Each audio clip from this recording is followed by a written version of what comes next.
So it's the holiday season, and I figured I'll rank my top 5 favorite Christmas songs. First of all, let me give an honorable mention to Alexander O'Neal. His Christmas album, My Gift to You, released in 1988, produced by the great Jimmy Jam and Terry Lewis, is a wonderful, underrated R&B Christmas album. If you haven't heard that album in a while, if you haven't heard it at all, check it out. My Gift to You is a fantastic song. Sleigh Ride is a fantastic song. Shout out to Alexander O'Neal and the great Jam and Lewis. So let's get into the list. Number 5, Christmas Rap by Kurtis Blow. Now before LL Cool J, Kurtis Blow was the top solo rap star. Run DMC, they called him the son of Kurtis Blow. Like, Kurtis Blow was that big. But over the years, outside maybe Basketball, the rap song Basketball that he made back in the day, we really don't hear Kurtis Blow's music too much, but every year you're going to hear Christmas rap on some R&B or hip hop station. Mostly R&B stations play Christmas rap. Man, that thing, I don't know how long that thing is like 15 minutes long. But that's how they rap back then, man. This freestyle for like 15 minutes. And, you know, they always talk about Mariah Carey making, I think they said Mariah Carey makes like $3 million a year with All I Want for Christmas. I often wonder how much money does Kurtis Blow makes off that song. It's not Mariah numbers, but the fact that song gets played every year, the streaming alone, and people downloading it, like, I do wonder, like, you know, that's probably Kurtis Blow's biggest check. He's like, ooh, check kind time's coming. It's the Christmas season. So that's my number 5. Number 3 and 4 are kind of the same. They deal with loss. Number 4 is Prince's Another Lonely Christmas. Prince is always revered for his singing, his performance, his guitar playing. But I think he's very underrated when it comes to writing. Another Lonely Christmas, which I think was the B-side to Purple Rain. Figure that out. Can you imagine you got Purple Rain out and on the B-side is this song? You know, we had this 21st century, Billboard had this 21st century greatest artists of all time in the 21st century. There's nobody on that list better than Prince. I don't care if you're a Swiftie or a Bay High person, and they're fine. No, they can't top that dude. If Prince was around the 21st century, everybody'd be cooked. Cooked. But yeah, so Prince doesn't get enough love for his pen game, man. It's a somber song. He lost the love of his life on Christmas.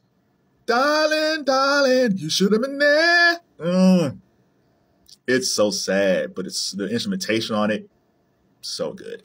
Number 3, it's kind of the same, a little bit different. Wham's, featuring Andrew Ridgeley and the great George Michael, Last Christmas. It's 40 years old now. So it's like Another Lonely Christmas, I think. No, Lonely Christmas is like 85. But yeah, that song,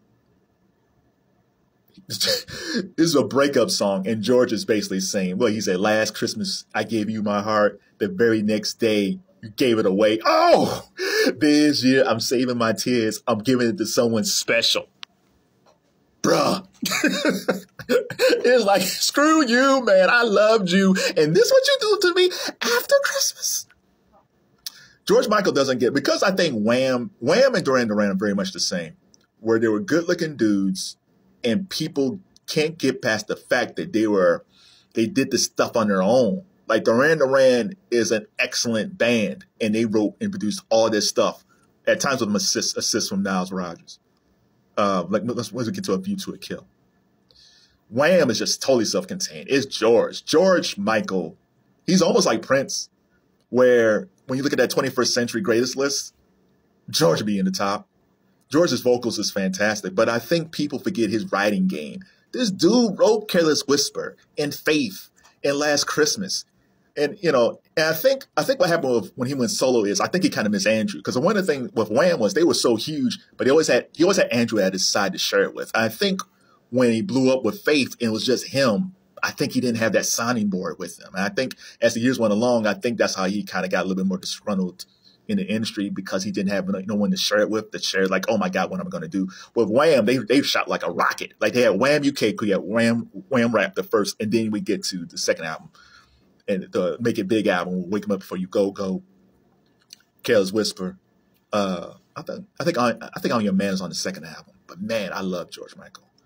Man, so good. Number 2 It's not Christmas unless I hear number one and number two. Number two, Mariah Carey's All I Want for Christmas Is You. It is pure 60s girl group swing. It is full Ronettes. It is full Phil Spector, Wall of Sound. I love that song. Jimmy Fallon recently had a weird Christmas special.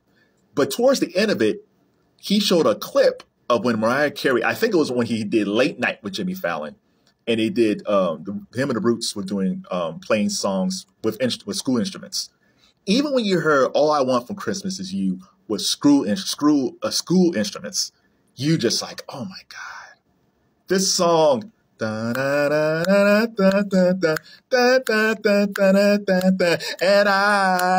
you just start swinging away. Oh my God. And when that song first came out, like 91, 92, when that first came out, you had no idea this song was going to last forever, but you knew it was a good song then. I will never get tired of that song. I know it's a big thing now. It's like, oh, Mariah Carey, the Queen of Christmas. But I'm telling you, I would never, ever get tired of that song. Is it my favorite Mariah Carey song? Probably not. But is it in my top 5? Yeah. It's that good. That good. It deserves, when it says, oh, it's number one here and number one, it deserves it because it's such a fun Christmas song. Fun. Now we get to know number one.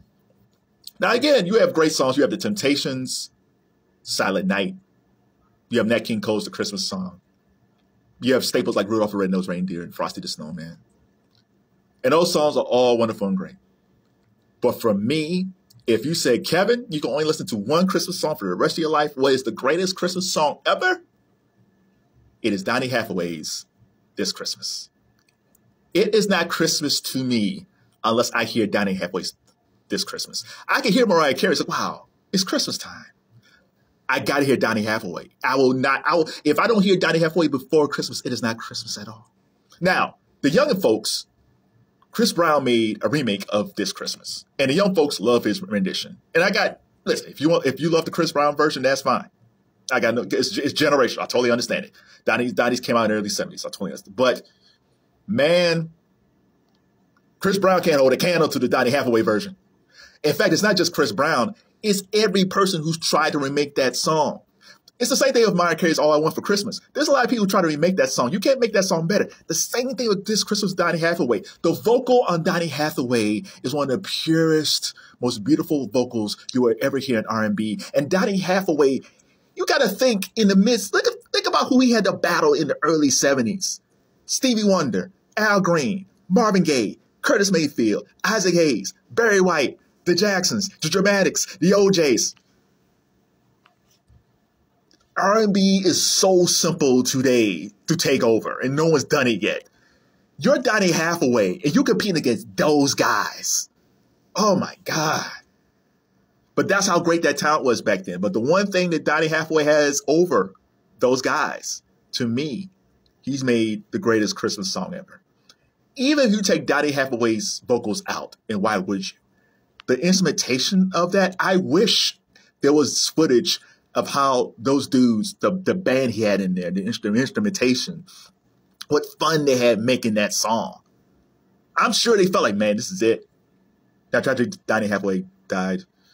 He had mental health issues. But man, he got two legacies. He got his first legacy, of course, is Layla, the beautiful Layla Hathaway. But his main after Layla, it's This Christmas. I mean, he has a trunkload of hits too, but man, This Christmas to me is fantastic. Just when he sings that for me, da da da da da da da da da da da da. Take a hand. Because he starts so slow too. He's like, bang on the mistletoe, I want to get to know you better this Christmas. Oh! There's nobody better than Donnie Hathaway at Christmas. So tell me your favorite Christmas song. Is it on this list? Is it others? What did I forget? There's so many.